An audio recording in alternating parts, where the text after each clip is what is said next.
মুসলিম বিন আকিলকে শহীদ করা হয়েছে, যে বিষয়ে আপনাদের মাঝে গতকাল বলেছিলাম। এবারে থাকলো মুসলিমের দুটি সন্তান।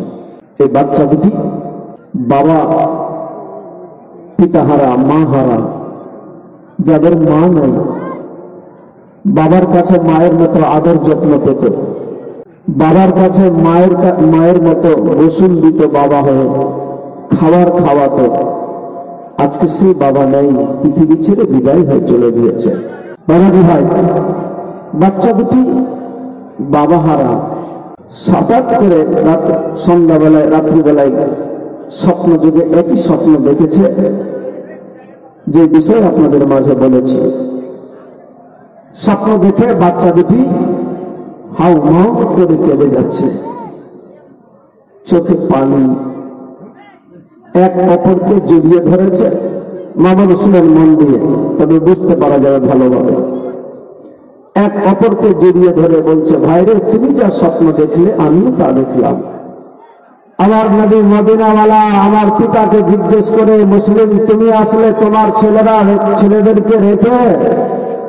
ভাইরে বাবা বলছে যে আমরাও নাকি তাড়াতাড়ি চলে যাব। তাহলে কি সত্যি আমার বাবা আমাদের ছেড়ে চলে গিয়েছে? তাহলে কি আমরা বাবাহারা হয়ে গেলাম? ছোট্ট ভাই বলছে, দাদা তুমি যা দেখেছো একই স্বপ্ন আমিও তাই দেখলাম গো। তাই দুইজনেই কাতর হয়ে গিয়েছে, কাঁদছে, চোখে পানি। ইন্দিমিন টাইমে সেই সময় যার বাড়িতে ছিল কাজী সরাই, তার বাড়িতে সেই কাজী সরাই সেই সময় ঢুকছে বাড়ির ভিতরে। কাজী সরাইকে দেখে এবার মুসলিমের বাচ্চা দুটি সেই সময় বলতে লাগলেন, চাচা গো,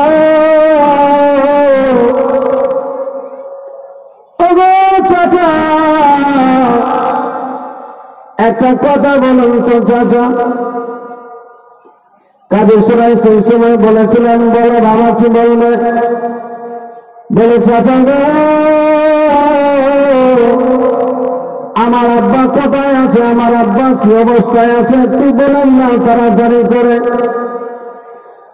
কাজী সরাই সেই সময় বলেছিলেন, বাবারে কেন তোমরা কাঁদছো এমনি করে এই মুহূর্তে? বলেন চাচা, আগে আমার আব্বা কোথায় আছে, আমার বাবা কোথায় আছে, কেমনি আছে? সেই সময় বলেছিলেন, বাবারে তোমরা কেঁদো না, কেঁদো না, তোমরা কান্না করো না, কাঁদছো কেন এমনি করে? সেই সময় বলেছিলেন, চাচা আগে বলেন আমার বাবা কোথায় আছে, আমার বাবা কি অবস্থায় আছে, একটু চলেন না আমার আব্বার কাছে নিয়ে, আমার বাবাকে দেখতে চাই, আমার বাবারে না দেখলে আমার ভালো লাগে না। মুসলিমের বাচ্চা দুটি বলেছিলাম, চাচা ওগো চাচা আমার আব্বার নিকটে নিয়ে চলেন। ইমাম মুসলিমের জন্য কথা বলেছে। কাজী সরাই সেই সময় বাচ্চা দুটোর মাথায় শুধু হাত বোলাচ্ছে। বাচ্চা দুটো বলেছিলেন, চাচা আজকে হঠাৎ করে আপনি আমাদের মাথায় হাত কেন এমনি বোলাচ্ছেন? কেন আমার বাবার কি হয়েছে, আমার বাবা কোথায় আছে? বলেন চাচা কেন এমনি করে আমাদের মাথায় হাত বোলাচ্ছেন? কাজী সরাই সেই সময় বলেছিলেন, বাবা রে, ওরে বাবা কেমনি করে বলি তোমাদের যে তোমার বাবা নাই বেঁচে, তোমার পিতা নাই বেঁচে? এই নিষ্ঠুর বেঈমানেরা তোমার বাবাকে দুনিয়া থেকে চিরতরে বিদায় করে দিয়েছে। ও বাবা রে, আমি কেমনি করে বলে বোঝাই তোমাদের? যিনি বলেছে মুসলিমের বাচ্চা দুটো আরো হাউমাউ করে কাঁদতে লাগা গেল। কাজী সরাই সেই সময় মাথায় হাত বলিয়ে বুকের মধ্যে জড়িয়ে ধরে নিয়ে বলছে, বেটারে ও বাবা রে, এখন কান্না করলে চলবে না, কাঁদলে চলবে না, কারণ তোমাদের কান্নার আওয়াজ যদি কেউ শুনতে পেয়ে যায়, কেউ যদি শুনতে পায়, জানতে পায়, তাহলে তোমাদেরকেও ধরে নিয়ে চলে যাবে, তুলে নিয়ে চলে যাবে, তাহলে আমি তোমাদেরকে আর বাঁচাতে পারবো না। সেই সময় বলেছিলেন, চাচা ও চাচা সত্যি করে বলেন তো আমার আব্বা কোথায় আছে? সেই সময় কাজী সুরাই মজুর নয়নে কেঁদে কেঁদে বলেছিলেন, বাবারে তোমরা চিন্তিত হয় না, যখন বলার সময় হবে বলে দেব, তবে তোমরা চিন্তিত হয় না, তোমাদের কিছু হবে না। তোমার বাবা যেখানে আছে ভালো আছে, থাকতে না। এখন আপাতত তোমরা থাকো শান্তিতে, তোমরা কান্না করো না। আর যদি তোমরা কাঁদো তাহলে তোমাদের জীবন চলে যাবে, তোমাদেরকেও শেষ করে দিবে। সেই সময় বাচ্চা দুটি তার কথা তো বুঝতে আর বাকি থাকলো না। বাচ্চাগুলো বুঝতে পেরে গেল, হয় না হয় আমার বাবার সঙ্গে হয়তো কোনো খারাপ ব্যবহার হয়েছে। সেই সময় কাজী সরাই বলেছিলেন, বেটা ও বেটা একটা কথা বলবো তোমারা। বলে বলুন আব্বা কি বলবে? বলে বেটা রে একটা কাজ করে দিতে হবে আমার। বলুন আব্বা কি কাজ করতে হবে? বলে বেটা রে আজ যদি তুমি আমার কথাটা শুনে নাও, কথা মেনে নাও, আমি বাবা হয়ে বলছি বেটা রে আমি তোমার সব দিকে কি বলে সমস্ত আমার মনের যত যা আছে সমস্ত মন থেকে তোমার জন্য দোয়া করবো খোদার দরবারে। তোমার যেন আমার আল্লাহ তাআলা তোমার উপরে যেন রাজি হয়ে যায়। বেটা রে আমার যত দাবি আছে সব দাবি তোমার ক্ষমা করে দিব, আমার আর দেখতে হবে না। তুমি আমারে আবার খাওয়াবে কি খাওয়াবে তাও আমি আর বলবো না। তবে একটা কাজ করতে হবে, তোমার যদি করতে পারো আমি তোমার কথা দিচ্ছি আমি তোমার ক্ষমা করে দিব। বেটা রে আমি নিজে তোমার জন্য খোদার দরবারে দোয়া করব, তোমার সব মনের আশা বাসনা আমার আল্লাহ পূর্ণ করে দিবে। বলেছিলেন আব্বা, বলেন আব্বা কি করা লাগবে আমার? বলে বেটা রে এই দেখতে পাচ্ছ মুসলিমের বাচ্চা দুটি আছে, এই বাচ্চাগুলোর ব্যাপারে তুমি ভালোভাবে জানো। যাদের বাবা নাই, যাদের বাবাকে দুনিয়া থেকে করে দিনে দেয়, এই নিশ্চয়ই পছন্দ দেয় নানেরা। আর চিনল না আলে নাদের খানদানকে চিনতে পারল না, চেনার পরেও অর্থের অভাবে টাকার কারণে সব ভুলে গিয়ে আজকে ইমাম মুসলিম নবীর নামাজা জানের জালকে চিরতরে দুনিয়া থেকে বিদায় করে দিয়েছে। একটা যদি তুমি আজ কাজ করতে পারো, এই বাচ্চা দুটিকে যেই করেই হোক না কেন কোন কাফেলার হাতে, কোন মানুষের ভালো লোকের হাতে দিয়ে যেন বাচ্চাগুলো সোনার মদিনায় চলে যেতে পারে। কাজ করতে হবে যদি পারো করতে, আমি তোমার উপরে খুশি হয়ে যাব বাবারে। বলেছিলেন আব্বা আপনি চিন্তিত হবেন না, আপনি নিশ্চিত থাকেন, যে করে হোক না কেন আমি ওই বাচ্চা দিদিকে মদিনা যাওয়ার রাস্তা ধরিয়ে দিব, যে কোনো ভালো কাফেলা লোকের হাতে তুলে দিব, যেন বাচ্চাগুলো সহজে মদিনায় পৌঁছে যায়। দাঁড়া ও আমার মা বোনেরা শুনে যান, রাত্রিবেলা আমার নবীর নামাজ আজানের গান ইমাম মুসলিমান সন্তানেরা দাঁড়িয়ে আছে কাজী সরাইয়ের বাড়িতে।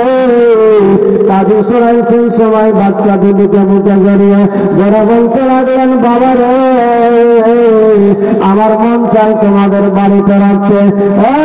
বাবা রে তবে এখন আর রাখা যাবে না তোমাদের বাড়িতে, এখন যদি রেখে দিই এই বেঈমান লালচি কুকুরেরা অর্থের লোভে টাকার কারণে নবীর আল আওলাদকে বলে ভুলে গিয়েছে। চতুর্দিকে কুফা শহরে তোমাদেরকে খোঁজাখুঁজি করবে, আর যদি তোমাদের পেয়ে যায় তাহলে তোমাদের জীবন চলে যাবে। বাবা আমি তোমাদের বেঁচে থাকা সত্ত্বেও বাঁচাতে পারবো না তোমাদের, তাই আমি বলতে চাই বাবা রে তোমাদেরকে আমি সোনার মদিনায় পাঠানোর রাস্তা বাঁকিয়ে দিচ্ছি, কোন লোকের হাতে তুলে দিব, যাতে তোমরা সহজে সোনার মদিনায় রাসূলুল্লাহর দেশে চলে যাবে। কেন চাচা কেন গো চাচা না না যাব না যাব না, আমার আব্বাকে ছেড়ে আমরা যেতে চাই না। আমার আব্বা কোথায় আছে, আমার আব্বাকে রেখে কেমনি করে চলে যাব? কাজী সুরাই বলেছিলেন, বেটারে ও বাবা, তোমার বাবা পড়ে যাবে, তোমার বাবার ব্যাপারটাকে ছেড়ে দাও। আপাতত তোমরা ছোট্ট ছোট্ট বাচ্চা আছো, তোমাদেরকে চলে যেতে হবে। কাজী সুরাই এত ভালোভাবে বোঝালেন বাচ্চা দুটিকে, ছোট্ট বাচ্চা ছিল বাবা, তারা বুঝতে মেনে গেল। বলেছিলেন, চাচা আসলে বিষয়টা বুঝতে পারি না, কেন এমন করেন? কাজী সুরাই বলেছিলেন, বাবা রে, এখন আর বলার সময় নাই, দেরি করা যাবে না, তাড়াতাড়ি করে হয়ে যাও, তোমরা রওনা মদিনা। বেড়াদার মুসলমান বাচ্চা দুটির পকেটে, বাচ্চা দুটির কমাবে। কোন কেতাবে পাওয়া যায় 10টি করে দিনার দেওয়া হয়েছিল, কোন কেতাবে পাওয়া যায় 20টি করে দিনার। বাবা বাচ্চাদের পকেটের মধ্যে, কমরের মধ্যে 10টা করে দিনার দিয়ে দিল। বাবা খুশি দিল আর বলে, বাবা রে ও বাবা, বাবুরে, রাস্তায় যেতে যেতে কোথাও যদি পিপাসা লেগে যায়, কোথাও যদি ক্ষুধা লেগে যায়, তাহলে ওই পয়সা দিয়ে তোমরা দোকান থেকে খরিদ করে নিবে, খাবার খেয়ে নিবে, আবার রাস্তা অতিক্রম করে গতিতে মদিনার দিকে তোমরা অগ্রসর হয়ে যাবে। যেতে যদি পারো তাহলে তোমাদের জীবন বেঁচে যাবে। বেড়াদার ছোট্ট ছোট্ট বাচ্চারা বুঝে নাই এত কিছু। জীবন বাঁচাবেন বলে, জীবন বাঁচাবেন বলে, শান্তিতে থাকবেন বলে, তারা সেই সময় কোনো কথা না বলে, বলে চাচা তাই করবো আমরা। বাচ্চা দুটিকে বুকে জড়িয়ে কপালে চুম্বন দিয়ে নিজের সন্তান আসাদের হাতে তুলে দিল, বলে বেটা নিয়ে যা তাড়াতাড়ি করে। গভীর রাত্রিতে নিয়ে গেলেন বাবা, দরওয়াজা থেকে গেটের সামনে নিয়ে গিয়েছে। আর সব দেখতে পাচ্ছে যে মনে হয় কিছুক্ষণ আগে, কয়েকটা মিনিট আগে কিছু কাফেলা বেরিয়ে চলে গেল। রাস্তায় দেখা যায় ধুলো বালি উড়ে যায়। সেই সময় আসাদ বলেছিলেন, বাবুরে ও ভাইরা, একটু দেরি হয়ে গেল আমাদের বের হওয়া, এখন আর দেরি করা যাবে না। তোমরা যদি চাও তাহলে মনে হচ্ছে আমার কিছু দূর আগে হয়তো কাফেলা চলে গেল, লোকজন হয়তো চলে গেল, তোমরা যদি একটু দৌড় দিতে পারো তাহলে তাদের সঙ্গ পেয়ে যাবে, তাদের সাথে তোমরা সোনার মদিনায় চলে যাবে, কোনো অসুবিধা হবে না। তাছাড়া অন্য রাস্তা নাই, কারণ দেরি হয়ে যাবে। যার ফলে বলতে চাই, বাবু তোমরা যদি পারো দৌড়াবে, যাবে দৌড়াতে দৌড়াতে, যদি পারো তাহলে তোমাদেরকে কেউ কিচ্ছু করতে পারবে না, তোমরা দৌড়াতে পারো। বাচ্চা দুটো বলেছিলেন, ঠিক আছে তাহলে আমরা তাই করবো, আমাদের কোনো অসুবিধা নাই। আমরা দৌড়াতে লেগে গেলাম। আলবেদা বলে দিলেন, আলবেদা যাই আমরা। এ মুসলমান, বাচ্চা দুটির চোখ দিয়ে টস টস করে পানি বয়ে যাচ্ছে, অশ্রু বয়ে যায়। সেই সময় তবুও তারা জীবন বাঁচানোর জন্য দৌড়ে যায়। দৌড়াতে দৌড়াতে দৌড়াতে এক জায়গায় গিয়ে থমকে দুই ভাই মিলে দাঁড়িয়ে গেল। একটা রাস্তা ডানে গিয়েছে, একটা রাস্তা বামে গিয়েছে।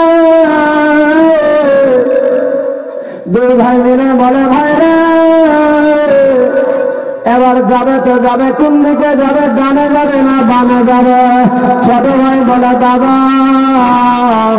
আমি জানি না কোন দিকে যাওয়া যাবে, কোন দিকে যাবে। বেড়াদার বাবার মুসলমান বাবাজি ভাইয়েরা অনেক লম্বা ইতিহাস শর্ট করে সামনে আগায়। এ মায়েরা, ইমাম মুসলিমের বাচ্চা দুটি বড় চিন্তায় পড়ে গেল, যাবে তো যাবে কোন দিকে? যে দিক দিয়ে কাফেলা গিয়েছিল ওই দিক দিয়ে না গিয়ে অন্য রাস্তা ধরে নিল। সারা রাত চলতে চলতে দৌড়াতে দৌড়াতে দৌড়াতে দৌড়াতে ফজরে যখন মুয়াজ্জিন আযান দিতে গিয়েছে বাবারে, সেই সময় আবার দেখছে বাচ্চা দুটি মনে করেছিল, আল্লাহ হয়তো আমরা চলে আসলাম, অনেক দূরে চলে এসেছি, হয়তো আমরা মদিনায় চলে যাব। আমরা অতি সহজে মদিনায় সোনার মদিনাতে পৌঁছে যাব, কিন্তু যারা তাদের যে উদ্দেশ্য লেখা আছে তাদের মদিনায় যাওয়া হবে না, হবে না, হবে না, তারা মদিনায় যেতে পারে না। সারাটি রাত ঘোরার পরে আবার যখন ফজরের সময় হয়ে গেল বাবারে, তারা আস্তে আস্তে ঘুরতে ঘুরতে ঘুরতে ঘুরতে যে কাজী সরাই ঘাট থেকে যেখান থেকে বেরিয়েছিল বাবারে, দেখা গেল ঘুরে আসার পরে দেখতে পাওয়া যায় ওই জায়গাতে আবার ফিরে চলে এসেছে। ইব্রাহিম বলে, ভাই সারাটি রাত দৌড়ালাম, এত দূর করে এত রাস্তা অতিক্রম করে দৌড়ালাম ভাই রে। আরে ভাই, আমাদের দৌড়ানোটা ব্যর্থ হয়ে গেল, কোনো কাজ হলো না, আমরা কি আর মদিনায় যেতে পারবো না বাইরে? কেন দাদা, কেন কেন কেন আমরা যেতে পারবো না? সেই সময় বলেছিলেন, ভাইরে দেখো দেখো ওই বিল্ডিং গুলো, যে দিক দিয়ে আমরা গেলাম ওই দিক দিয়ে আবার ঘুরে ফিরে আমরা এসে হাজির হয়ে গেলাম। ভাই আর কেমনি করে কি করবে বলা? বলেছিলেন দাদা এখন আর কথা বলা যাবে না, খরচ হয়ে যাচ্ছে, সূর্য উদয় হবে, যদি আমাদেরকেও দেখে ফেলে তাহলে আমাদের তুলে নিয়ে চলে যাবে। তাই দেরি না করে কোনো জায়গায় আমাদেরকে আড়ালে জীবন বাঁচানোর জন্য লুকিয়ে যেতে হবে। সেই সময় দুই ভাই মিলে দৌড়াতে দৌড়াতে দৌড়াতে দৌড়াতে এক পাহাড়ের নিচে গর্ত একটা ছিল বাবা, সেই গর্তের মধ্যে বাচ্চা দুটি লুকিয়ে দিয়েছে। শুধু ভাবে কখন সন্ধ্যা হবে আবার বেরিয়ে যাব, সারাটি রাত দৌড়াবো, এমনি করে আমাদেরকে চলে যেতে হবে মদিনাতে, তাছাড়া আর অন্য কোনো রাস্তা নাই ভাইরে। এখন এই দিনটা সারাটা দিন এই গর্তের মধ্যে আমাদের লুকিয়ে থাকতে হবে। এবার হাজার মুসলমান, ছোট্ট ছোট্ট 7-8 বছরের বাচ্চা, এরা তো কোনো অন্যায় করেনি, এরা কোনো অপরাধ করেনি, তারপরেও তাদেরকে জীবন বাঁচানোর জন্য গর্তের মধ্যে আশ্রয় নিতে হয়েছে। বেঈমানেরা যদি জানতে পারে, বেঈমানেরা যদি দেখতে পেয়ে যায়, তাহলে বাচ্চা দুটিকে গ্রেফতার করে নিবে, বাচ্চা দুটিকে ধরে নিবে। এই মুসলমান, অনেক লম্বা ইতিহাস সব করে দিলাম, সফল হয়ে গেল, সবাই জানতে পেরেছে কোথায় পাওয়া গেল মুসলিমের বাচ্চাদেরকে, কোথায় পাওয়া গেল খুঁজতে বেরিয়ে গেল।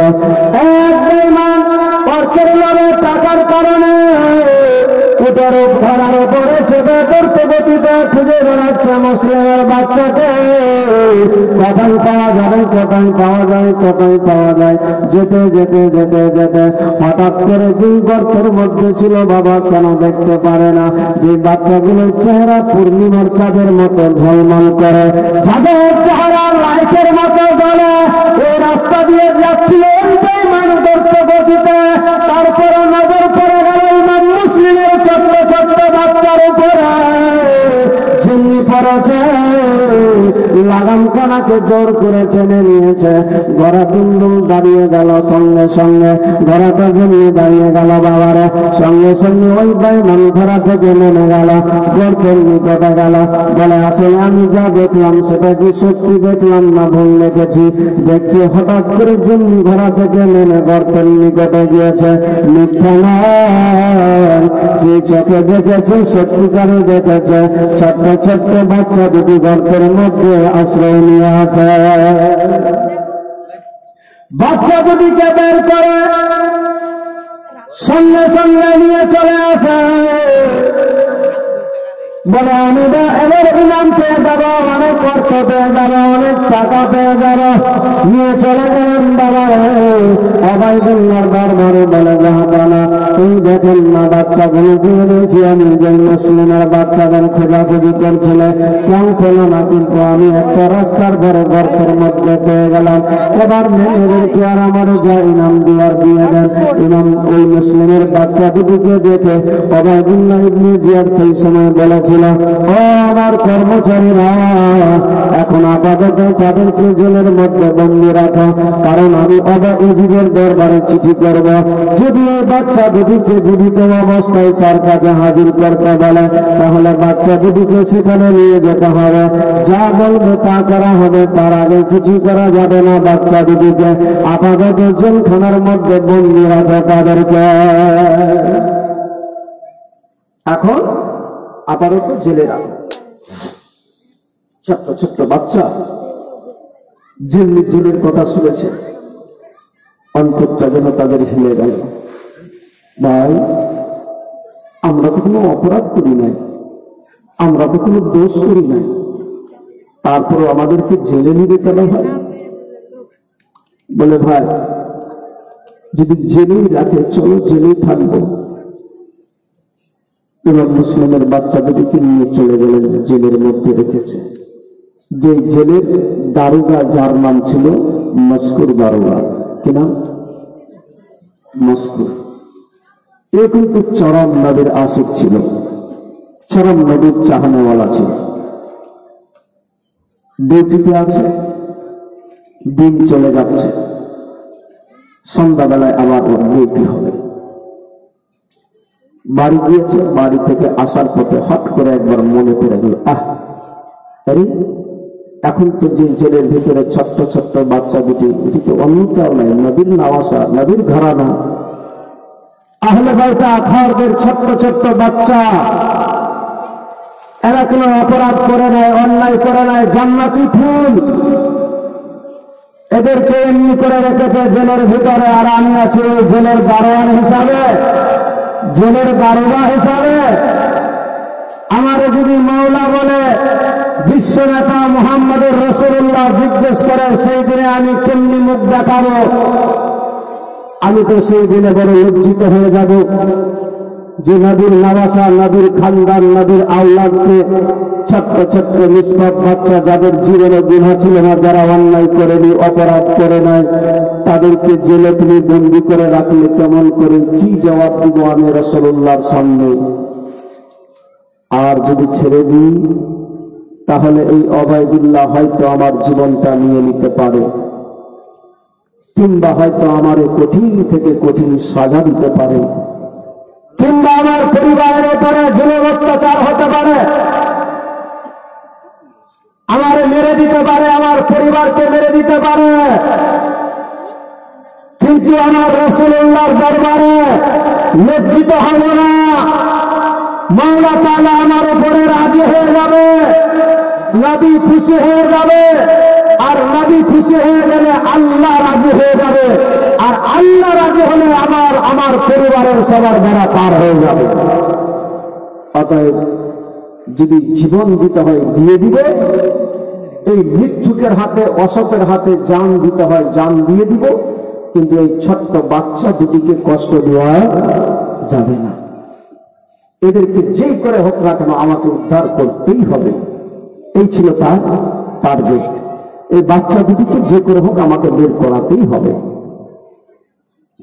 এবার আমার মুসলমান ও মায়েরা, মন দিয়ে শুনুন, ইমাম মুসলিম রাদিয়াল্লাহু তাআলা আনহুর বাচ্চা দুটি ছিলেন বাবা জেলের ভেতরে।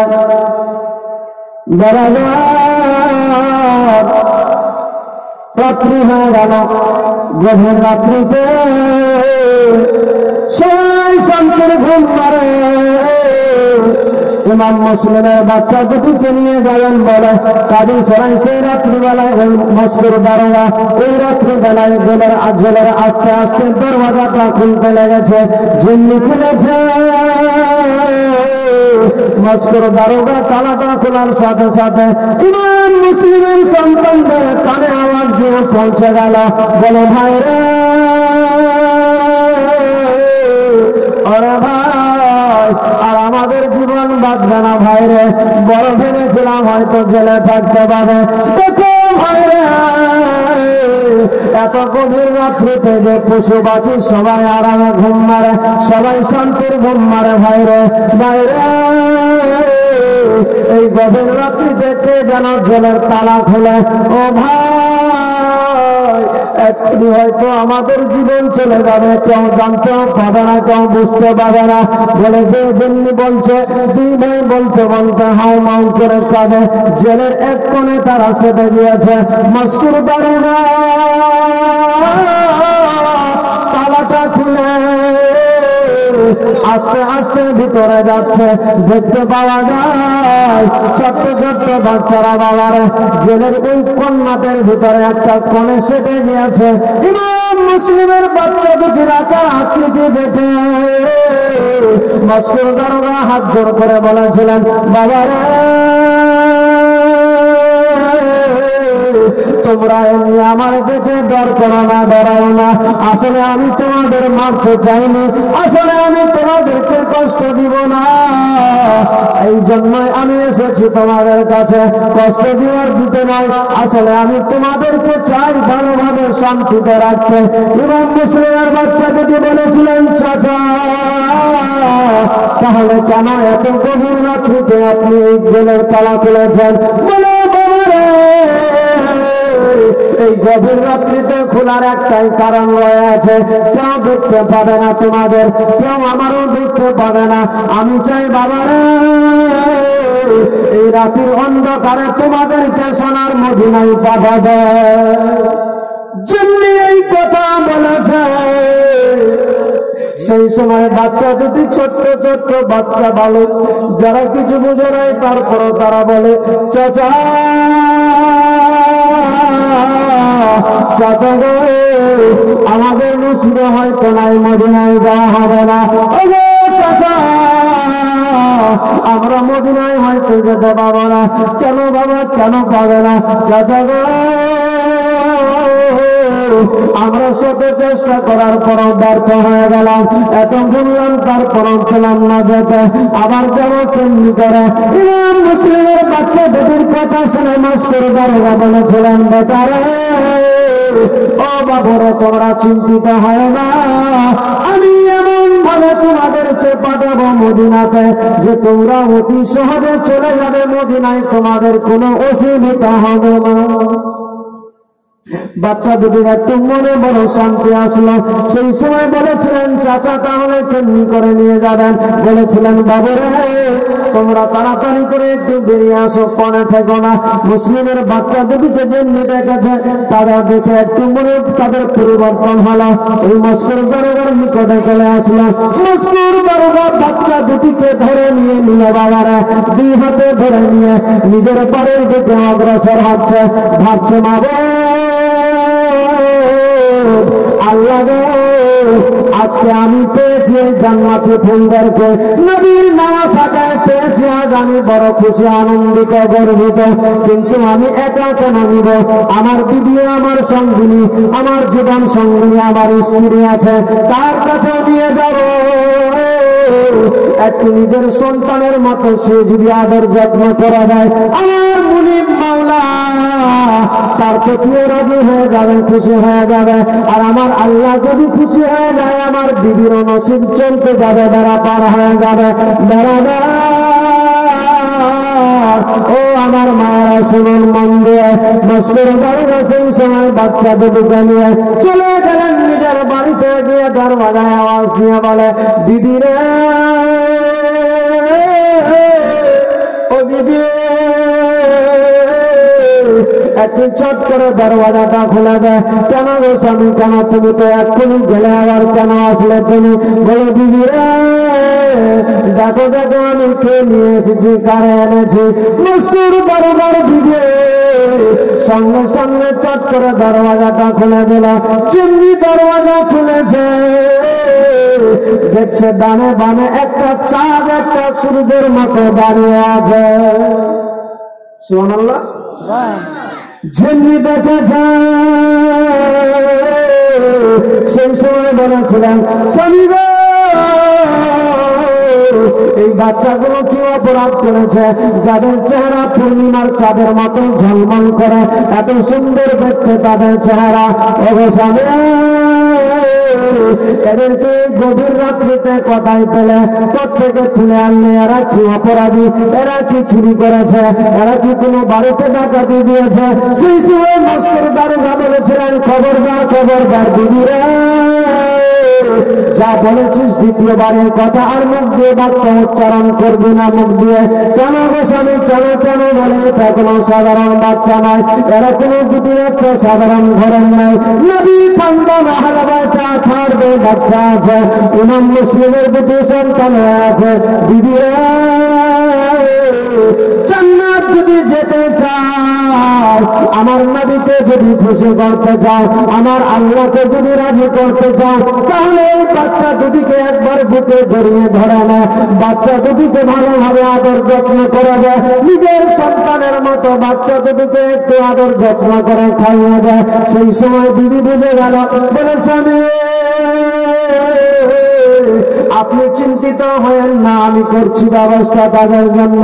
বলে বিবি রে, হাতে সময় নাই, অল্প সময় আছে, অল্প সময়ের মধ্যে যতটুকু পারবে বাচ্চা দুটিকে আদর যত্ন করে সুন্দর করে খাওয়ার খাইয়ে দে, এক্ষুনি আবার নিয়ে চলে যাবো তাদেরকে। কারণ রাত্রি, এই গভীর রাত্রি, গভীর রজনীতে আমাকে তাদের মদিনা যাওয়ার রাস্তা বাতলে দিতে হবে। ও আমার মায়ের আসলে রাত্রিবেলা ওই মুস্কুরদার যেমনি বলেছে এই কথা বলার সাথে সাথে বিবি নিয়ে চলে গেলেন, সঙ্গে সঙ্গে নিয়ে গেলেন ঘরের ভেতরে। মুস্কুর দারোগা চলে গেলেন জেলের ভেতরে, নিজের জেলখানায় গিয়ে গেটের সামনে দাঁড়িয়ে আছে দারোগা। সেই সময় তার বিবি বাচ্চা দুটিকে নিয়ে একটা সুন্দর ঘরের মধ্যে নিজের বিছানায় বসিয়ে রেখেছে, আর একটু পানি গরম করতে রেখে গেল। বাবারে দেখছেন বাচ্চা দুটির পায়ের মধ্যে রাত্রিবেলা তারা অন্ধকার রাত্রিতে গভীর রজনীতে যাদের চেহারাটা গোলাপের মতো ছিল বাবারে, ওই ছোট্ট ছোট্ট বাচ্চারা চলতে চলতে পাথর লেগেছে পায়ের মধ্যে, ফসা উঠে গিয়েছে, ফাঁকা উঠেছে, কাটা ঢুকে গিয়েছে। ওই বাচ্চাগুলোর পা দিয়ে রক্ত রক্ত পর্যন্ত বয়ে গেছে বাবারে। প্রতি অন্ধকারে পাথরের মধ্যে পায়ের মধ্যে লেগে গেল, যেমনি পায়ে লেগেছে নরম পায়ে লাগার সাথে সাথে পা কেটে গিয়েছে।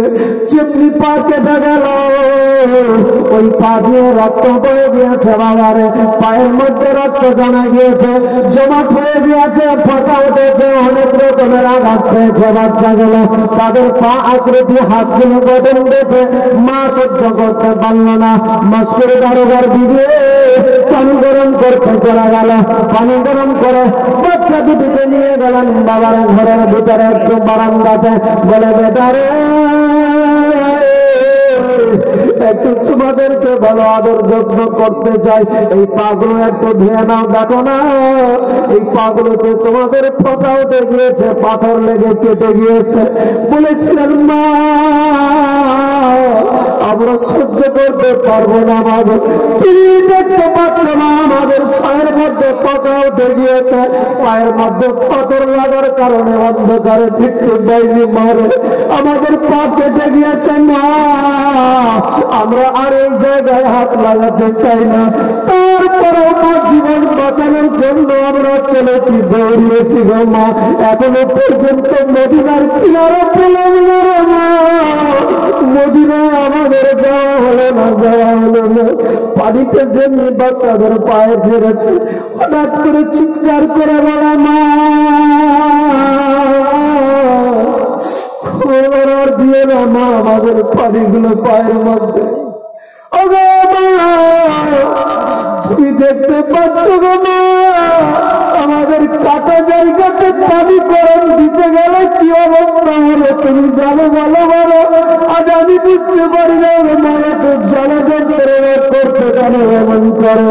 মায়ের দেওয়া হয়ে গেল মুস্কুর গায়ের বিবি একটু হাতটা দিয়ে শুধু গরম জল নিয়ে মুছে দিল, চাচ্ছিল যে যদি বাচ্চা দুটির পা দুটোকে ভালো করে ধুয়ে দিতে পারি তাহলে হয়তো তাদের অসুস্থ কেটে যাবে, বিষাণটা কেটে যাবে, পায়ের বেদনাটা কেটে যাবে।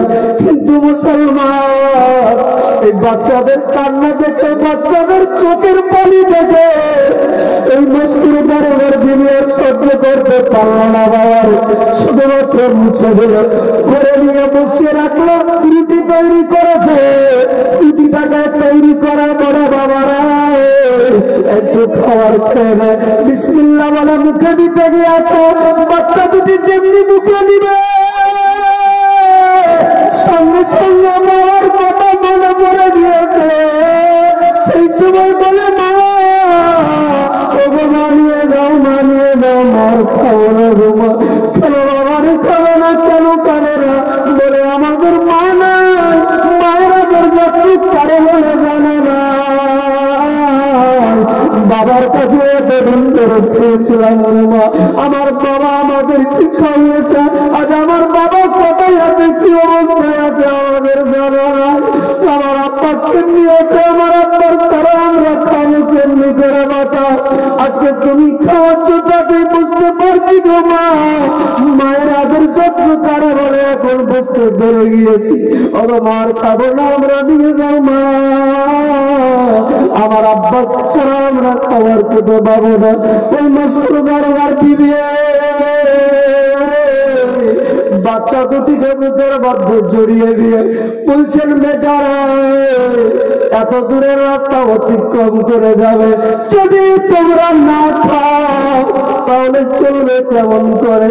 তারপর শুধুমাত্র সান্ত্বনা দেওয়ার জন্য মা মা নারী বলে কথা, তার মনে শান্তি দিবেন বলে দু এক লোকমা বিসমিল্লাহ বলে শুধুমাত্র খেয়েছে বাবারে।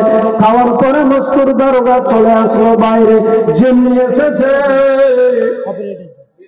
যেমনি এসে পৌঁছেছে সেই সময় মস্কুর দারোগা বলেছিল, বিবিরা দে দে তাড়াতাড়ি করে, রাত্রি অনেক হয়ে গেল, আর দেরি করা যাবে না, যাবে না, এক্ষুনি বাচ্চা দুটিকে নিয়ে চলে যেতে হবে। এবার আমার মুসলমান ওই বাচ্চাগুলোকে সেই সময় বাবা নিয়ে বের হচ্ছে। বলেছিলেন, চাচা কেমনি করে যাব আমরা, কেমনি করে যাব বাবুরে, তোমরা চিন্তিত হয়ে না, আজকে আমি আছি তোমাদের পাশে, এক্ষুনি তোমাদের পাঠানোর ব্যবস্থা করে দিব। এ সলেমানের মা বোনেরা, ও আমার বড় ভাইরা, এই মস্কুর দারোগার ইমান কেমন ছিল, ওনাদের প্রতি কত ভালোবাসা ছিল, ছোট্ট ছোট্ট বাচ্চাদেরকে কেমন ভালোবাসা ছিল।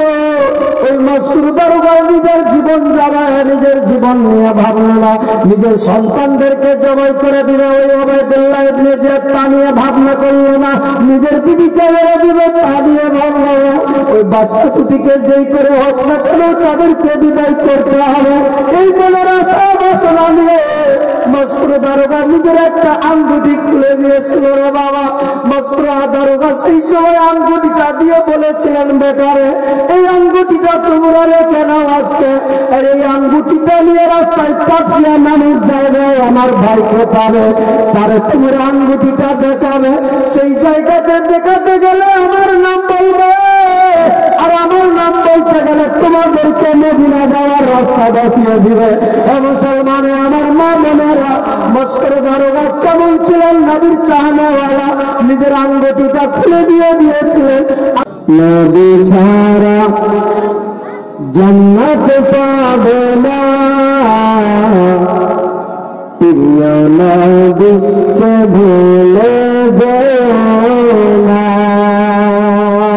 নবী ছাড়া জান্নাত পাবে না, প্রিয় নবীকে ভুলে যেও না। আল্লাহ তাআলা বলেন কোরআনে,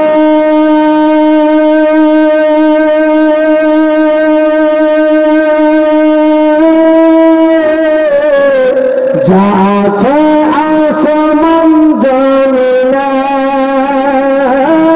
আল্লাহ তাআলা বলেন কোরআনে, যা আছে আসমান জমিনে, সবই যে তোমার অধীনে, প্রিয় নবীকে ভুলে যেও না।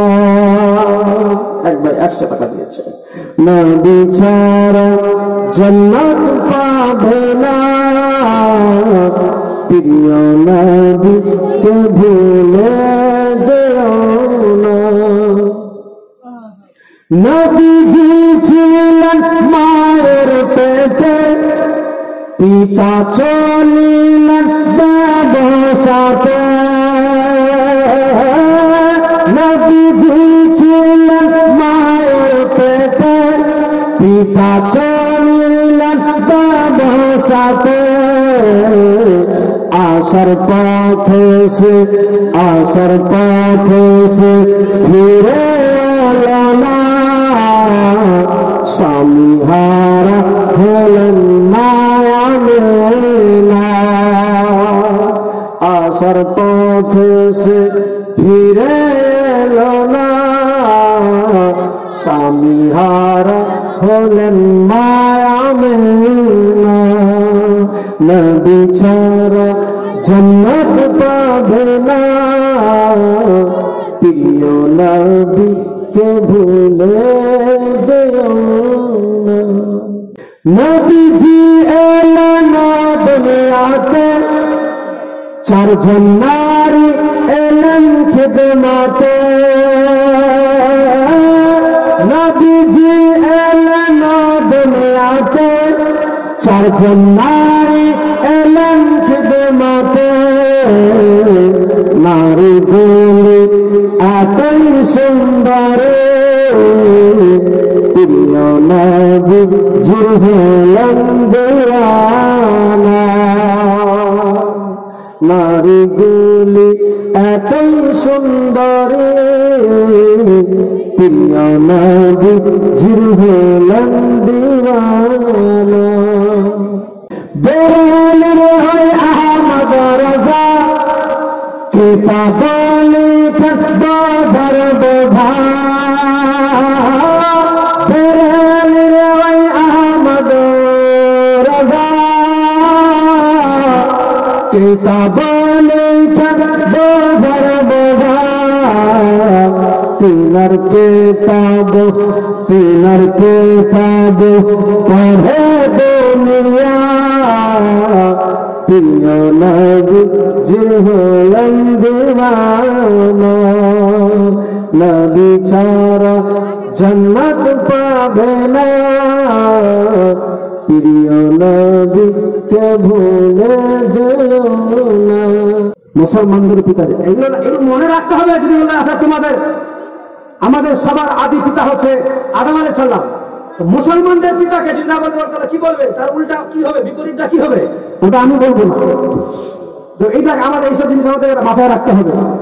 আমাদের পিতা, মুসলমানদের পিতা হচ্ছে হযরত ইব্রাহিম আলাইহিস সালাম, ইব্রাহিমের স্ত্রী মা হাজেরা। কয়জন হলো? চারজন নারী। মাশাআল্লাহ, এগুলো মনে রাখবেন। ছোটখাটো এইসব জিনিসগুলো মাথায় রাখতে হবে, যদিও হয়তো বুঝতে ছোট কিন্তু না, বিশাল জিনিস। আচ্ছা, কোরআনের কতগুলো আয়াত আছে? কি হয়ে বলে আয় মুসলমান? কোন মুসলমান? গরু খাওয়া মুসলমান, কুরবানি এলো চল, ওগুলো করলে হবে না। যদি কেউ জিজ্ঞেস করে যে তুমি মুসলমান, যে তোমার যে কোরআন মানব জাতির জন্য কোরআন হচ্ছে সর্বশ্রেষ্ঠ নিয়ামত কল্যাণ, সে কোরআনের আয়াত কতগুলো যদি না পারে বলতে বলে 6666। মাথায় রাখবে সবাই, মা বোন, 6666। সূরা কতগুলো? 114টা। 100 সিজদা কয়টা? বলে এটা তো বাংলা চালাকানা, এটা বলতে পারলাম না। সিজদা হলো 14টা। হ্যাঁ, দেখেন না আমার আল্লাহ তাআলা বান্দার জন্য কত সহজ করে দিয়েছে, যেন কোনো ডিফিকাল্টি ব্যাপার না হয়। কিন্তু এত বড় আল্লাহ মেধা শক্তি দিয়েছে, ব্রেন শক্তি দিয়েছে আমাদের বুঝার জন্য। এত কিছু রাখতে পারছি এই মাথাতে, এটা রাখতে পারবো না? কোরআনের আয়াত হচ্ছে 6666, সূরা হচ্ছে 114, সিজদা হচ্ছে 14টা। থাকবে না মাথায়? ইনশাআল্লাহ এগুলো রাখবেন। তাহলে যদি কেউ বলে এগুলো টাচ করে যদি বলতে পারে না রে ভাই মাল ভারত আছে, পারছে বলতে পারছে তো। অতএব এইসব জিনিস আমাদেরকে মাথায় রাখতে হবে। আরেকটা জিনিস আপনাদের কাছে আরো একটা জরুরি কথা বলে যায়, 1 মিনিটে এটা কথা বলে শেষ করবো, তারপর বক্তব্য আগাবো। প্রত্যেকটা বাড়িতে বাথরুম আছে, আছে না নাই? কথা বলে না, আছে না? আগের জামানা ছিল 10, 20, 25, 30 বছর আগে যে ওই মানুষকে জঙ্গলে ঝাড় জঙ্গলে যেতে হতো, এখন যাওয়ার দরকার লাগে না। কিন্তু প্রত্যেকটা বাড়িতে বাথরুম টয়লেট আছে। ওই টয়লেটে বেশিরভাগ বাড়িতে একটা করে বালতি থাকে, থাকে কি থাকে না?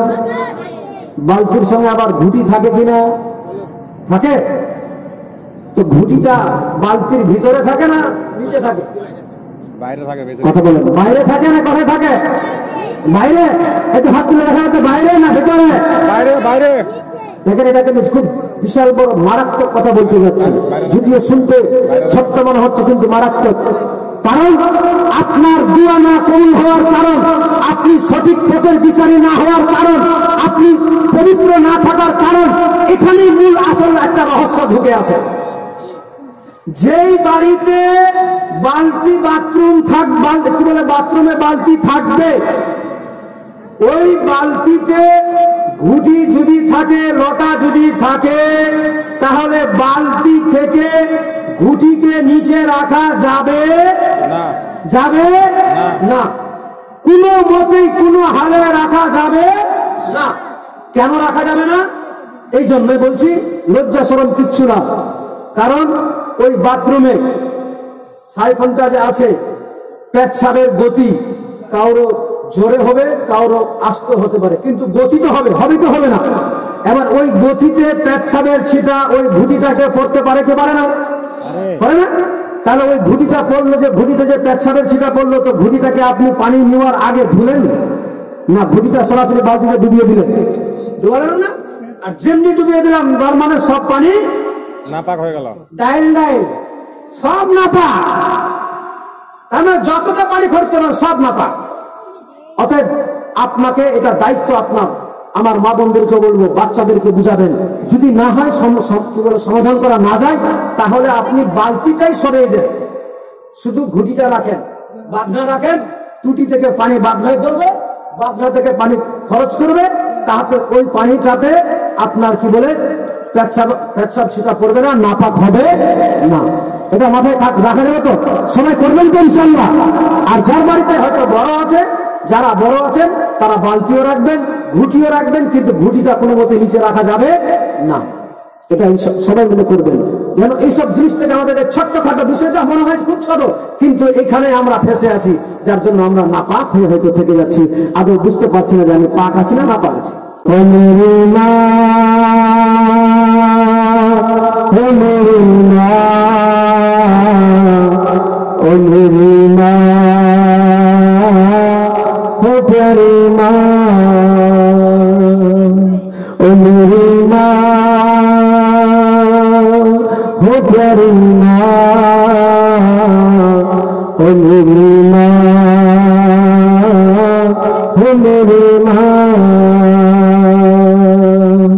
सब्र करता तो हूँ, सब्र आता नहीं, सामने तेरी सूरत कहलाता नहीं।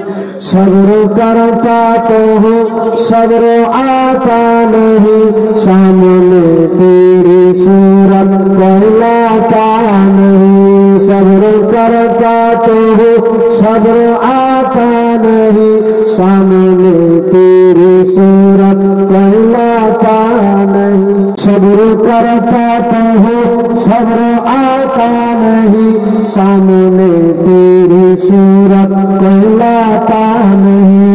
अब किसे सुनाए दास्तां ओ मेरी माँ, हो प्यारी माँ, ओ मेरी माँ, हो मेरी माँ, हो प्यारी माँ, हो मेरी माँ, हो मेरी माँ, हो प्यारी माँ। বাচ্চাদেরকে আঙ্গুটিটা দিয়ে দিলেন, বলে আমার ভাইকে গিয়ে বলবে এই আঙ্গুটিটা নিয়ে যাও। বলতে গেলে তোমাদেরকে মদিনায় যাওয়ার রাস্তা বাতিয়ে দিবে, তোমাদের আর কোনো অসুবিধা হবে না।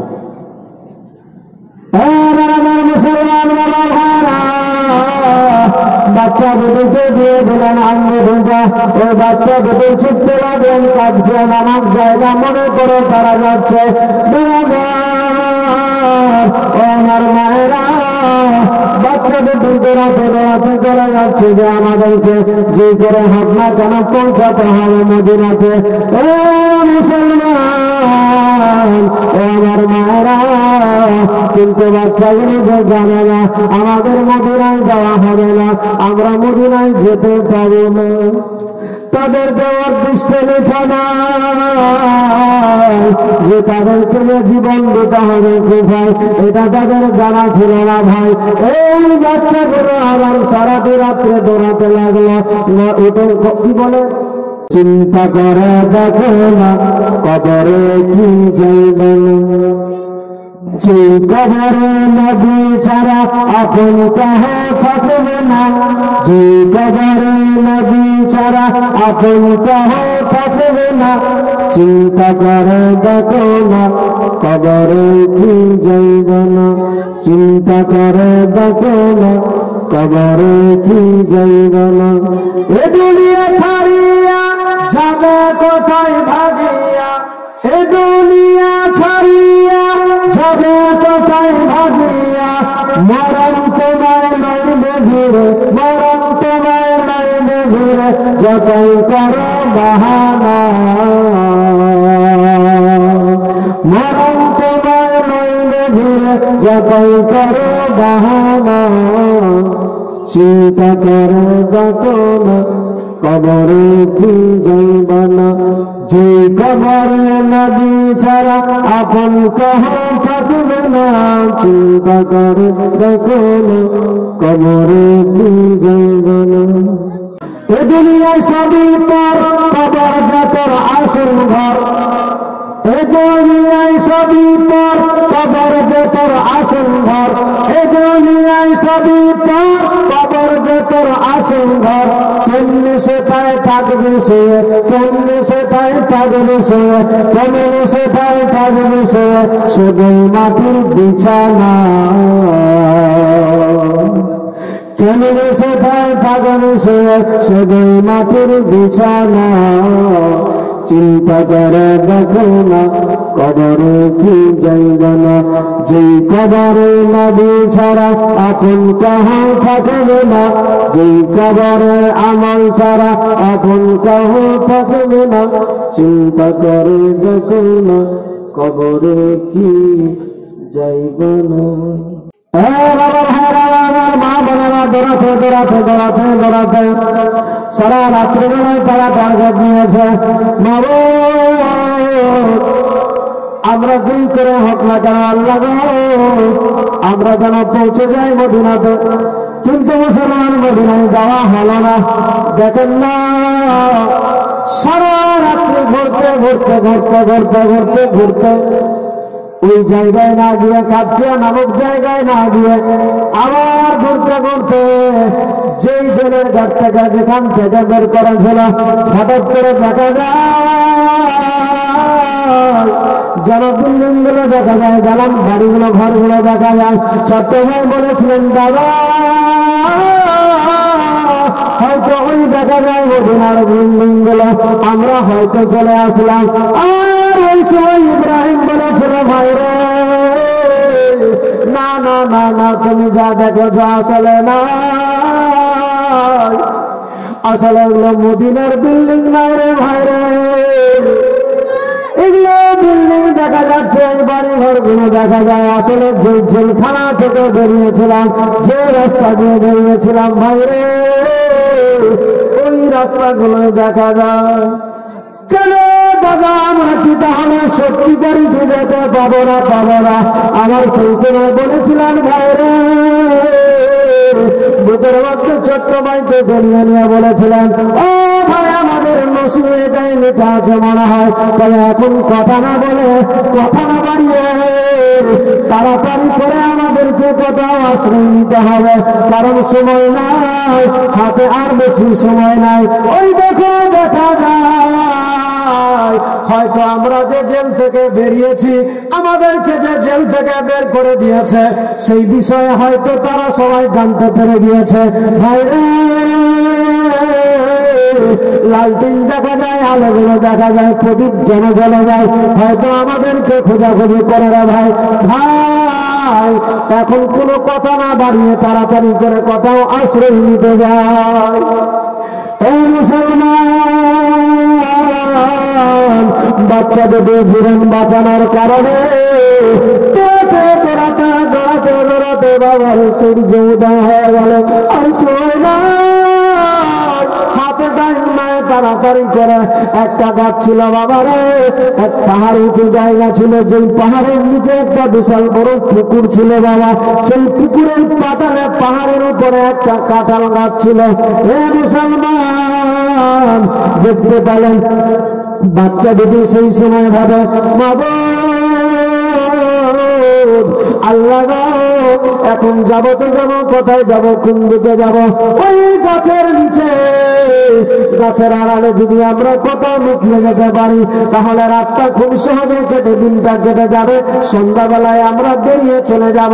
এই মনে আশা বাসনা নিয়ে, এই মনের চিন্তা ধারণা নিয়ে রাস্তাটাকে ছেড়ে দিয়ে চলে গেলেন বাবা ওই পাহাড়ের পাতাল পথে। যে পুকুরের পাতাল ছিল ওই জায়গাতে গিয়ে ওই গাছের কাঁঠালের গাছ ছিল, ওই গাছের নিকটে গেল, গিয়ে যেন দেখছেন কাঁঠালের গাছটাতে একটা বিশাল বড় ফপরা হয়ে আছে। যে গাছগুলো দেখবেন পুরনো গাছগুলোতে অনেক বট গাছ পাওয়া যায়, যে গাছগুলোর মিডিলটাকে খেয়ে নিয়েছে, ফাঁকা আছে, অমনি করে একটা কাঁঠাল গাছ ছিল। যে কাঁঠাল গাছের ভিতরটা পুরো ফপরা হয়েছিল। বলেছিল, ভাই এখন কোথাও না গিয়ে এখানে আশ্রয় নিয়ে আমরা একটু তাড়াতাড়ি করে চল ভাই। এই মুসলমান বাবাজি ভাইরা, ওই গর্তের ভিতরে সাপ আছে না বিচ্ছু আছে না কি আছে, এইসব ভাবনা না চিন্তা করে জীবন বাঁচাবে না, ওই গর্তের মধ্যে ঢুকে বললেন তাড়াতাড়ি করে। কিন্তু মুসলমান মায়েরা, ওই গর্তের মধ্যে যে জায়গা নাই বেশি, যে ভিতরে যাবে তারা দুই ভাই মিলে জায়গা হয় না। ওই দুই ভাই মিলে ভিতরে সাটলেন, কিন্তু অর্ধেকটা বেরিয়ে থেকে গেল। তার মধ্যে দুই ভাই জড়িয়ে বলে, ভাই রে এটুকুতে আমাদেরকে যেই করে হোক না কেন থাকতে হবে, সূর্যটা ডুবে যাবে, আমরা আবার দুই ভাই মিলে বেরিয়ে চলে যাবো ভাই রে। কিন্তু তাদের জানা ছিল না সূর্যটা পশ্চিম গগনে যখন নেমে যাবে ওই সূর্যের ছায়াটা আবার পানিতে গিয়ে পড়বে। যেই পানিতে ওই ছায়াটার সাথে সাথে ওদের বডিটাও পানিতে গিয়ে দেখা যাবে। মুসলমান মা বোনেরা, তোমাদের মতোই এক নারী ছিল যে হারিস বেঈমান পাপিষ্ঠ জাহান্নামী ছিল। তার দরবারে একটা মেয়ে কর্মচারী হিসাবে কাজ করত, দাসী ছিল। ওই মেয়েটা প্রতিদিন ওই পুকুরে পানি নিতে আসতো, প্রতিদিন বালতিতে করে, প্রতিদিন কলসিতে করে পানি নিয়ে যেত নিজের বাড়িতে। প্রতিদিন যেইভাবে আসে অভ্যাস মোতাবেক সেই দিনে চলে এসেছে পানি নিতে। যেমনি পানি নিতে এসেছে, যেখানে কলসিটা ডোবাই বাবারে, যেখানে বালতিটাকে ডোবাচ্ছে পানি নেওয়ার জন্য, হঠাৎ করে সেই দিনে আবার ওইখানে ডোবাচ্ছে। কিন্তু হঠাৎ করে নজর পড়ে গেল যেই জায়গায় কোনোদিন পানিতে ওই ছায়া দেখা গেল না, কোনো ছাড়ান পাওয়া যেত না, কিন্তু হঠাৎ করে দেখা যায় গাছের তো ছাবানটা পাওয়া যাচ্ছে, কিন্তু গাছের সাথে সাথে দুটি মনে হচ্ছে মাথা আছে। যেমনি দেখেছে ওই মেয়েটা বড় চিন্তায় পড়ে গেলেন, মা গো আল্লাহ, এই জায়গায় আমি প্রতিদিন পানি তুললাম, কোনোদিন দেখলাম না এই গাছটা ছাড়া অন্য কোনো ছাবান। আজকে হঠাৎ করে কেন নজরে পড়ে গেল? সেই সময় আর পানি না তুলে ওই দিকে পশ্চিম দিকে তাকাতে লাগলেন। গাছের দিকে যেমনি তাকিয়েছে দেখতে পাওয়া যায় যেন মনে হয় পূর্ণিমা চাঁদের মতো জঙ্গল করে জলে। আর মেয়েটা থামতে না পেরে পানি না তুলে সরাসরি চলে গেলেন উঁচু জায়গাতে। বাচ্চা দুটিকে দেখে বলেছিলেন, বাবারে তোমরা কে আছো? ও বাবারে তোমরা এই জায়গাতে কেন? তোমরা তোমাদের মা কি তোমাদের বকা দিয়েছে, তোমাদের বাবা কি বকা দিয়েছে? বলে না না না, মা পাইলে। বলে তাহলে এই জায়গায় আসলে কেমন করে তোমরা কি জানো না, এইসব গর্তের মধ্যে সাপ বিচ্ছু বিষাক্ত জিনিস থাকতে পারে, তোমরা কেমনি করে এই জায়গাতে এসে ঢুকে গিয়েছ? সেই সময় বাচ্চা দুটোর চোখে যেন অবশ্য টস টস করে পানি বয়ে যায়।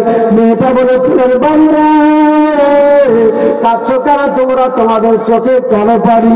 কেন তোমাদের মা কি বকা দিয়েছে? যেমনি মায়ের কথা বলেছে আরে যেন হা মা করে কাঁদতে লেগে গেল। বলে চাচি যান, আমাদের মা নাই, আমাদের মা কারে বলে আমরা জানি না। মায়ের আগের যত্ন আমাদের যারা নাই, মায়ের হাত দ্বারা এক লোকমা খাওয়ারও খেতে পায়নি। মা গো কে গো তোমরা কে? তাহলে বলে আমার বাবার নাম হচ্ছে মুসলিম বিনাকি। মা গো চাচি জানি না আমার বাবা কোথায় আছে, কি অবস্থায় আছে, আমাদের জানা নাই। আমরা মদিনায় যাবো বলে মদিনাতে যাওয়ার আশা দিয়ে বেরিয়েছি, গত 2 দিন হয়ে গেল গো, এখন পর্যন্ত আমাদের মদিনায় যাওয়া হলো না। শুধু রাস্তা ভুল করে করে ফিরতে ফিরতে আবার ওই জায়গাতে ফিরে যায়। সেই সময় মেয়েটার কোনো কথা না শুনে বাচ্চা দুটির দিকে দেখে তার মায়া হয়ে গেল, দয়া হয়ে গেল, অন্তরের মধ্যে যেন তার মায়া দয়া লেগে গেল। সঙ্গে সঙ্গে বাচ্চা দুটিকে বলেছিল, বাবু রে তোমরা চলে এসো, নিজের মা মনে করো, আমার তোমরা মা মনে করতে পারো, আমার কোলে চলে এসো, আমি তোমাদেরকে এমন জায়গায় নিয়ে যাব, তোমাদের কোনো কষ্ট হতে দিব না, তোমাদের কোনো দুঃখ হবে না, তোমরা কোনো অসুবিধায় পড়বে না। বাবারা যেমনি এই কথা বলেছে, ছোট্ট বাচ্চাদের একটু দয়া হয়ে গেল, বাচ্চাদের অন্তরে মা হয়ে গেল। সঙ্গে সঙ্গে বাবারে গর্ত থেকে বেরিয়ে আসলো, আঁচলের মধ্যে বাচ্চা দুটোকে ঢাকিয়ে নিল, ঢাকিয়ে বেড়াতে লাগলেন বাড়ির দিকে। ওই হারিস ভাই যে ছিল আবার ওর পেনের স্ত্রী ছিল, বড় চাহানেওয়ালা, নাবির পাক্কা সচ্চা আসিক ছিল, দিওয়ানি ছিল। ওই দরওয়াজায় গিয়ে বলে, চাচি মা আজকে আমি 2টা রত্ন এনেছি আপনার কাছে, কি নিয়ে এসেছিস মারে? বলে চাচি গো যাদের জন্য সারা জাহান পাগল, জান্নাতের 2টি ফ্রেন্ডকে এনেছি তোমার কাছে, যদি পারো তাদেরকে মন ভরে আদর যত্ন করে নাও, একটু সুন্দর করে বুকে লাগিয়ে নাও, তাদের আনন্দ দিয়ে দাও। তারা যদি আনন্দ পায়, তারা যদি খুশি হয়ে যায়, আমার নবী খুশি হয়ে যাবে, আর নবী খুশি হয়ে গেলে মহান আল্লাহ তাআলা রাজি হয়ে যাবে। ও চাচি এই বাচ্চাগুলোকে নিয়ে নাও। যেমনি বলেছে বাবারে, সঙ্গে সঙ্গে বাচ্চাগুলোকে নিয়ে নিলেন। কি বলে, নিজের ঘরের মধ্যে অনেক লম্বা ছাড়বো, তো ছাড়বো কোথায়, অনেক লম্বা ইতিহাস রয়ে আছে বাবারে। ঘরের মধ্যে নিল। ওই হারিস ভাইমান সারা রাত্রি যে ঘুরে বেড়ায়, সারাদিন খুঁজে বেড়াচ্ছে ইমাম মুসলিমের বাচ্চা দুটিকে নিয়ে। মুসলিমের বাচ্চা দুটিকে কোথায় পাওয়া যাবে, খুঁজতে খুঁজতে খুঁজতে খুঁজতে ওই হারিস ভাইমানের ঘোড়াটা পর্যন্ত মারা গিয়েছিল। রাত্রিবেলায় এসেছে ইমাম মুসলিমের বাচ্চা দুটি ওই হারিস বেঈমানের ঘরের মধ্যে, তিনার স্ত্রী সুন্দর করে আদর যত্ন করে খাবার খাইয়ে ঘরের মধ্যে রেখে দিল বন্ধ করে। বাবারে তোমরা ঘরে আরাম করো, যখন সময় হবে তোমাদের সুযোগ পেলে আমি মদিনায় পাঠিয়ে দিব, চিন্তিত হয় না, এখন আপাতত তোমরা ঘরের মধ্যে রেস্ট করো। ওই হারিস বেঈমান চলে আসলো রাত্রিবেলা, এসে বলছে, বিবি রে তাড়াতাড়ি করে দে আমার খেতে। বলে, স্বামী তোমার ঘোড়াটা কি হয়েছে? ও বিবি রে আমার ঘোড়াটা মারা গিয়েছে। কেমনি করে মারা গেল?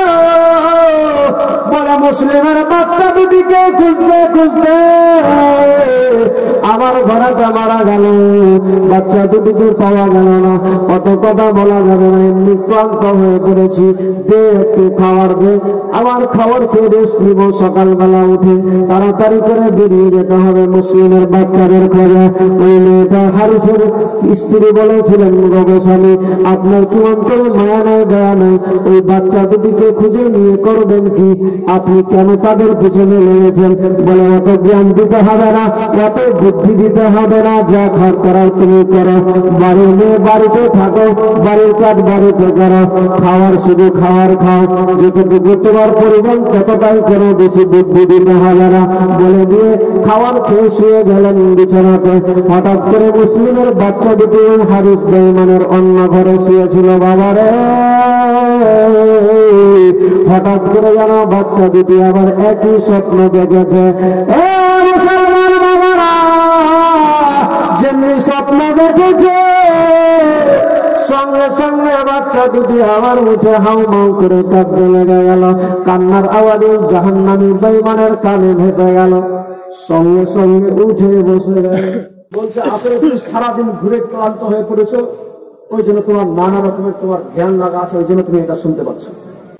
তো বলছেন না, তা তো হতে পারে না, শুয়ে যাও, তুমি শো তো, সকালবেলা উঠে দেখা যাবে।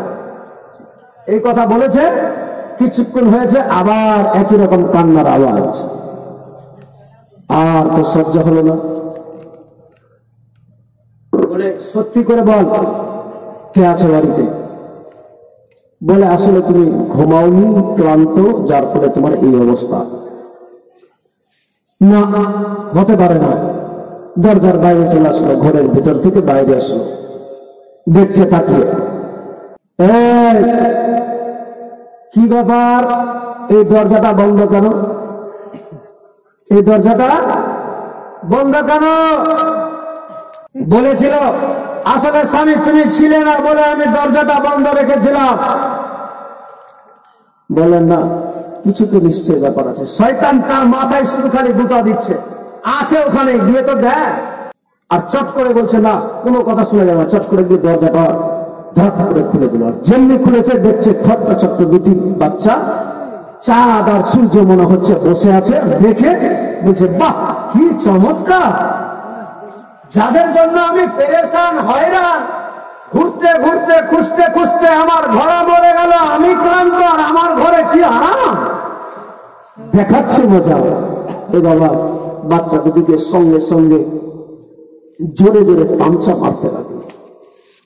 বাচ্চা দুটি বলেছিলেন, চাচা, চাচা গাও, চাচা গাও, ছেড়ে দেন চাচা, আমাদের মারিয়েন না।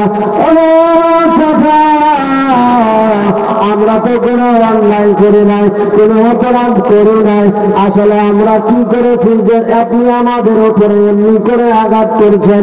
ও চাচা, এমনিতে আমরা বড় ক্লান্ত হয়ে পড়েছি, চাচা গো, আমাদের আর মারিয়েন না। দেখেন না, একবার আমাদের বুকেছে, গত 2-3 দিন ধরে চলতে চলতে ক্লান্ত হয়ে পড়েছি চাচা, আমাদের আর মারিয়েন না গো চাচা। এ মুসলমান, এই বেঈমান গাদ্দারের মায়া হলো না, দয়া হলো না।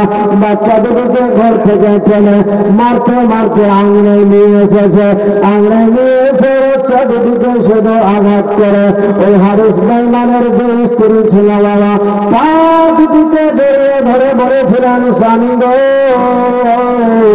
আমার ওই বাচ্চা দুটিকে মারিয়েন না, আপনার যদি এতই রাগ উঠেছে, এতই মারার ইচ্ছা থাকে, আমারে আপনি মাটিতে ফেলে দেন, আর আপনি পা দিয়ে যত ইচ্ছা তত আঘাত করেন, কিন্তু আল্লাহর ওয়াস্তে মেহেরবানি করে বাচ্চা দুটিকে ছেড়ে রিহাই করে দেন।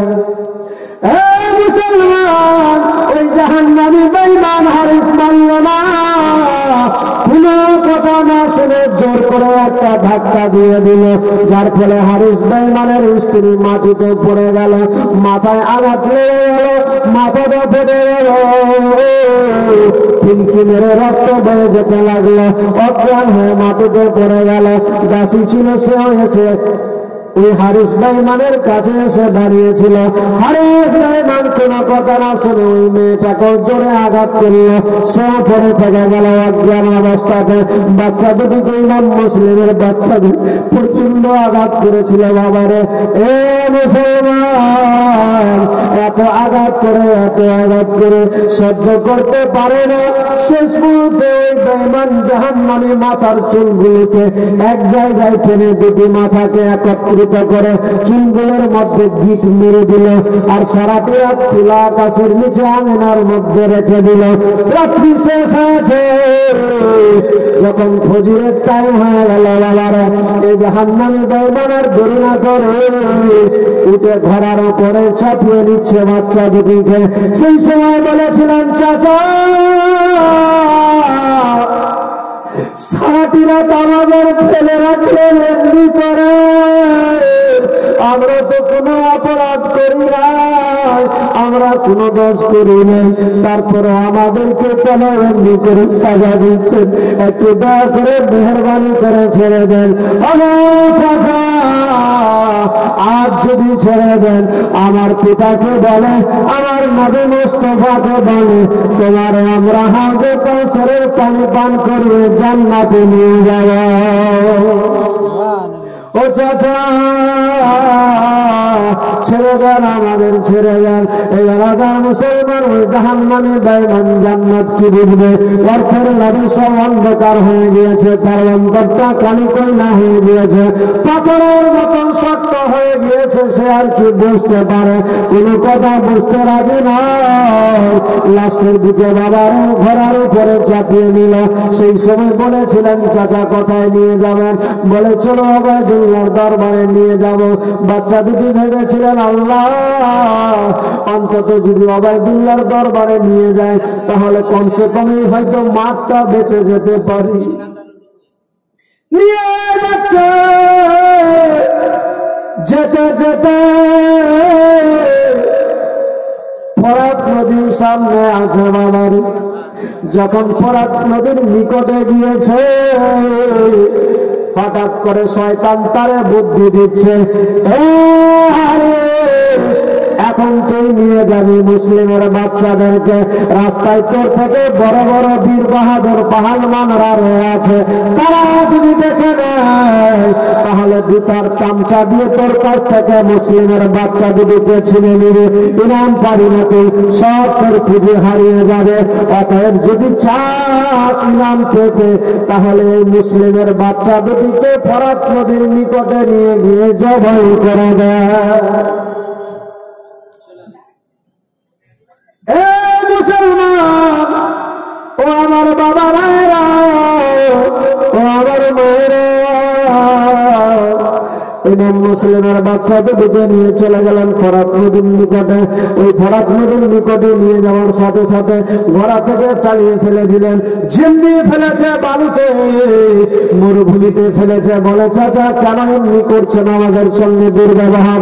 বলে, আর কোনো কথা শোনা যাবে না, এক্ষুনি তোমাদেরকে প্রাণ দিতে হবে, জীবন দিতে হবে। কে আগে জীবন দিবে প্রস্তুত হয়ে যায় তাড়াতাড়ি করে। বাচ্চা দুটি বলেছিলেন, কেন চাচা কেন? আমরা তো কোনো অপরাধ করি নাই, আমাদেরকে নিয়ে যেতে চাইলে ওবায়দুল্লাহর দরবারে, এখন আমার জবাই করতে কেন চাইছো গো? তোমার ছোট্ট ছোট্ট তোমার বাড়ি থেকে বাচ্চা নাই, তোমার কি সন্তান নাই, তোমার মায়া নাই, দয়া নাই, যে আজকে আমাদেরকে এমন করে আঘাত করতে চাইছো, জবাই করতে চাচ্ছ কেন এমনি করে? সেই সময় বলেছিল, এত কোনো কথা বলে লাভ হবে না, কে আগে জীবন দিবে, তাড়াতাড়ি করে প্রস্তুত হয়ে যায়, তাড়াতাড়ি। মুসলমান ছোট্ট বাচ্চা দুটি যদিও ছোট্ট ছিল বাবারে, আল্লাহ তাআলা তাদেরকে বোঝার যথেষ্ট শক্তি দিয়েছিল। ওই বাচ্চাগুলো বুঝে গেল এই বেঈমান গাদ্দার আমাদের আর কথা শুনবে না, আমাদের কথা মানবে না, তার অন্তরে কোনো আর দয়া মায়া হবে না। সেই জন্য সেই সময় বলেছিলেন যে আগে আমার নিয়ে দাও। ওই ইমাম মুসলিমের দুটি বাচ্চার মধ্যে ইব্রাহিম বলে, আগে আমাকে মারো। সেই সময় মোহাম্মদ বলে, না দাদা গো, আপনারে মারবে, আমি ছোট ভাই হয়ে কেমনি করে দেখে থাকবো? এবারে আমার না, আমার আগে জীবনটা নিয়ে নাও, ছোট বলে আগে আমার নিয়ে নাও। কেন বলছিলেন বাবারে জানেন? এই জন্যই বলছিলেন যে এই বেঈমান আর কোনো মতেই বুঝ মানতে যখন রাজি হলো না, তাদেরকে আর ছাড়তে রাজি নয়, যার ফলে তারা রাজি হয়েছিল। কিন্তু দেখছে এবারে আগে আমি বলে আবার আগে আমি, ছোট বলে আমি, বড় বলে আমি। লাস্টের দিকে হারিস বেঈমান রেগে বলছে অত কথা বলা যাবে না, দুই জনা মিলে একসঙ্গে তোমরা নামাজ যেমনি পরে সিজদায় যায় সেইভাবে যা, একেবারে তরবারি দিয়ে আমি তোদেরকে দুনিয়া থেকে বিদায় করে দিব। এত বড় পাপিষ্ঠ হয়ে গিয়েছিল, তার অন্তরে মোহর লেগে গিয়েছিল। অর্থের লাভে দুনিয়াদারি পাবে বলে আহলে বাইতে আতহারদের ভালোবাসাকে ভুলে গিয়েছিল তারা। আজও পৃথিবীতে এমন মানুষ পাওয়া যাবে, নাই মুহাব্বত, নাই ভালোবাসা, ডাইরেক্ট চাই খোদার কাছে, হবে না লাভ, বেকার হবে। বুঝার আল্লাহ শক্তি দিয়েছে, বুঝো ভাই ভালোভাবে। আল্লাহ যতটুকু চাই, আল্লাহ প্রত্যেকটা জিনিস মাধ্যম সিস্টেম বানিয়ে দিয়েছে। অতএব সিস্টেম ছাড়া কোনোটা কিছু হয়নি, হবে না। এই বাচ্চা দুটির উপরে মায়া হলো না, দয়া হলো না। এই জাহান্নামী পাপিষ্ঠের অন্তরে মায়া দয়া কিচ্ছু হলো না। কোনো কথা শুনলো না, কোনো কথা বুঝলো না। শেষ পর্যন্ত বলে তোদের জীবন দিতে হবে, রেডি হয়ে যা, প্রস্তুত হয়ে যা, নিয়ে নে। তাতে কি হয়ে যাবে? বাচ্চা দুটি চলে গেলেন শেষ রাতে। জাহান্নামী বেঈমান তরবারিটা নিয়ে এমন জোরে আঘাত করেছে, বাচ্চা দুটির মুন্ড কেটে সঙ্গে সঙ্গে দেহ থেকে আলাদা হয়ে গেল। বডি দুটা ছটপট করে মরুভূমি বালুতে ছটপট করতে লেগেছে, লাফাতে লেগেছে, রক্ত ফিনকি মেরে বয়ে যাচ্ছে। চিরতরে দুনিয়া ছেড়ে বিদায় হয়ে চলে গেল। সকলে পড়ুন ইন্না লিল্লাহি ওয়া ইন্না ইলাইহি রাজিউন। এ বাবা, বাচ্চা দুটিকে জিন্নি দুনিয়া থেকে বিদায় করেছে, সঙ্গে সঙ্গে এই যে লাফাতে লেগেছে, এর মাথায় শয়তান এমন চেপে গিয়েছে, সেই সময় আর সহ্য না করতে পেরে সাথে সাথে ও কি করে ওই ইমাম মুসলিমের বাচ্চা দুটির বডিটাকে পানির মধ্যে চালিয়ে ফেলে দিয়েছে। একটাকে আর দূরে, আর একটাকে আরো একটু দূরে চালিয়েছে। কিন্তু তাদের মধ্যে সম্পর্ক কেমন ছিল, তাদের মধ্যে ভালোবাসা কেমন ছিল? ফেলেছে চালিয়ে দূরে, খোদার হুকুমে একটা ঢের সাথে সাথে দুটি ভাই এক অপরের সিনার মধ্যে হাত লেগে দিয়েছে। যারা বলেন না কি মুহাব্বত। আবার এই জাহান্নামী বেঈমান দেখছে, আরে আমি চালিয়ে ফেললাম দূরে, আবার দুই ভাই এক জায়গায় একত্রিত হয়ে গেল, একটা আবার তার পুরুষে এক অন্যের হাত আর অন্যের উপরে, বুকের উপরে, আবার রেগে আবার পানিতে গিয়ে দুইজনাকে চালিয়ে দূরে আবার করে দিচ্ছে, আবার খোদার হুকুমে একত্রিত হয়ে যাচ্ছে। বলুন সুবহানাল্লাহ। এই জাহান্নামী বেঈমান আর কথা শুনল না, বলছে আর দেরি করা যাবে না, বেগের মধ্যে ভরে ইমাম মুসলিমের মাথা, ইমাম মুসলিমের বাচ্চাদের মাথা মস্তককে ভরে ঘোড়ার উপরে চেপে খাটাম খাটাম করে চলে যাচ্ছে দ্রুত গতিতে ওবায়দুল্লাহর দরবারে। ওবায়দুল্লাহর দরবারে গিয়ে দাঁড়িয়েছে, আর ওবায়দুল্লাহ বলছে, কেউ পারলে না তোমরা মুসলিমের বাচ্চাদেরকে ধরে আনতে, পারলে না আমার কাছে আনতে? সেই সময় বলেছে, আমি আছি, আমি নিয়ে এসেছি। যেমনি বলেছে সবার নজর পিছন দিকে, আসলে কে আছে দেখতো, তখন যেমনি তাকিয়ে দেখছে ওই হারিস বেঈমান আছে, কিন্তু হারিসকে দেখতে পাওয়া যাচ্ছে, হারিসের হাতে একটা ঝোলা বেগ আছে, কিন্তু মুসলিমের বাচ্চারা তো নয়। বলছে, আমি পেয়েছি জাহাপানা, চিন্তা করে লাভ হবে না, অসুবিধার কিছু নয়, এই দেখে আমি নিয়ে এসছি মুসলিমের বাচ্চাদেরকে। সবাই তাকিয়ে দেখছে, হারিস বেঈমান আছে, বেগ আছে, মুসলিমের বাচ্চারা নয়। সরাসরি দেরি না করে চলে গেলেন ওই ওবায়দুল্লাহ ইবনে জিয়াদের টেবিলের সামনে দরবারে। বেগটাকে নিয়ে ইমাম কি বলে ওবায়দুল্লাহ ইবনে জিয়াদের সামনে বেগ থেকে বের করে ইমাম মুসলিমের বাচ্চা দুটির মাথাকে রেখে দিয়েছে। আর যেমনি রেখেছে সবাই হতভম্ব, সবাই অবাক হয়ে গিয়েছে, আশ্চর্য হয়ে গিয়েছে। একই সর্বনাশ, একই দেখছি আমরা। ওবাইদুল্লাহ আশ্চর্য, আরে মাথা কাটা মাথা নিয়ে টেবিলের মধ্যে।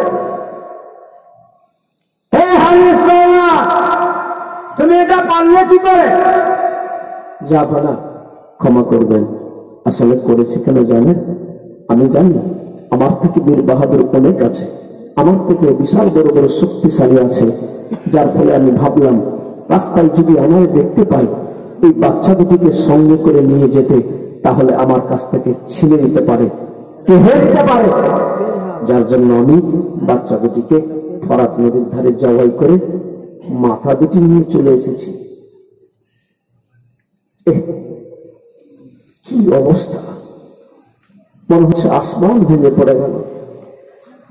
ছোট্ট ছোট্ট মাসুম বাচ্চা, যাদের অপরাধ ছিল না, যারা অন্যায় করেনি, কিছু জানে না, সেই বাচ্চা দুটির মাথা কেটে বডি পানিতে ফেলে চালিয়ে মাথা মস্তককে বেগে ধরে নিয়ে চলে আসা।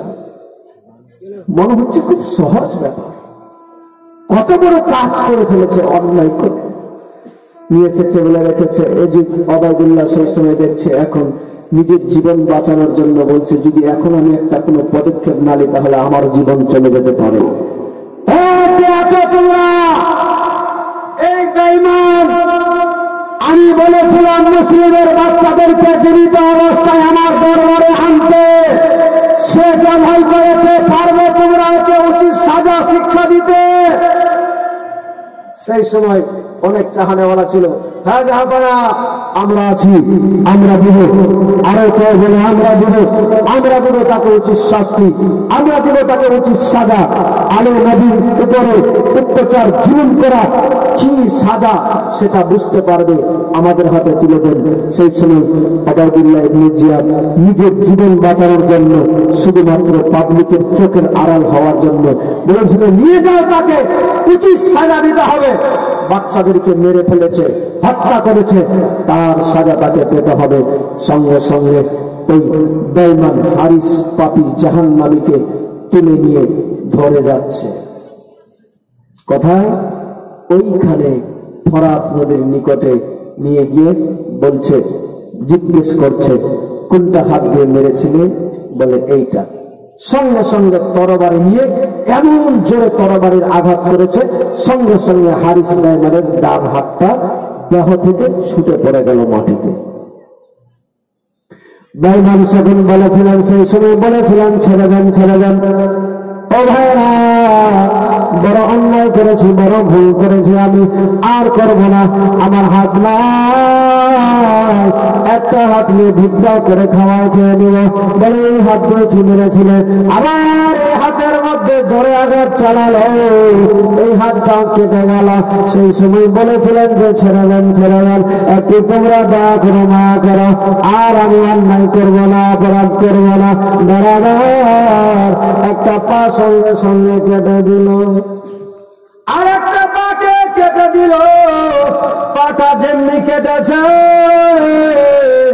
পা কাটার সাথে সাথে একটা পা নিয়ে সেই সময় বলেছিল, ও আমার ভাইরা, তোমরা ছেড়ে দাও, আর থাকবো না এই শহরে, অন্য কোনো দেশে চলে যাবো, সেখানে দরকার পড়লে ভিক্ষা করে খাবো, এইসব কাজে আর আমি অপরাধ করবো না।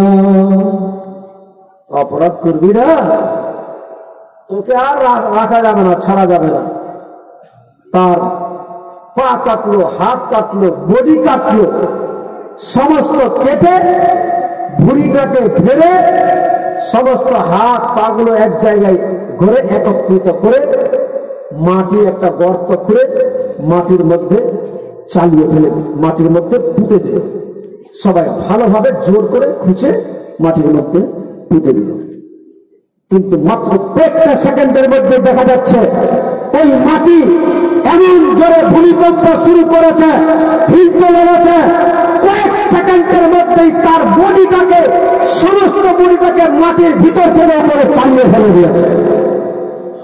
এরা বলছে, এ ভাই, এই জাহান্নামী পাপিষ্ঠ বডিটাকে মাটি খেতে চায় না রে, এই জন্য বডিটাকে চালিয়ে ফেলে দিল মাটি থেকে, ফেলে পানিতে ফেলে দিল। ওই পানির মধ্যে এমন ঢাল শুরু হয়ে গেল, সঙ্গে সঙ্গে ওই পানি থেকে তার বডিটাকে আবার চালিয়ে ডাঙায় ফেলে দিচ্ছে। এরা বলছে দেখ, এই জাহান্নামের বডি পানিও রাখতে চাই না, ডাঙাও গছে না, কথাও রাখা যায় না, কি করা যাবে? একে তাহলে একটাই রাস্তা আছে। তখন থেকে এই সিস্টেমটা শুরু হয়েছে, বলে লকড়ি খুঁড়ি এক জায়গায় নিয়ে এসে একে জ্বালিয়ে ছাই করে দিতে হবে। ওই হারিস সুলাইমানকে তখন লকড়ি খুঁড়িতে রেখে জ্বালিয়ে পুড়িয়ে তাকে ছাই করে চিরতরে তাকে জাহান্নামে পাঠিয়ে দিল। ইমাম মুসলিমের সন্তান দুটি বডিকে নিয়ে গিয়ে দাফন করলো। তারপরে কি হচ্ছে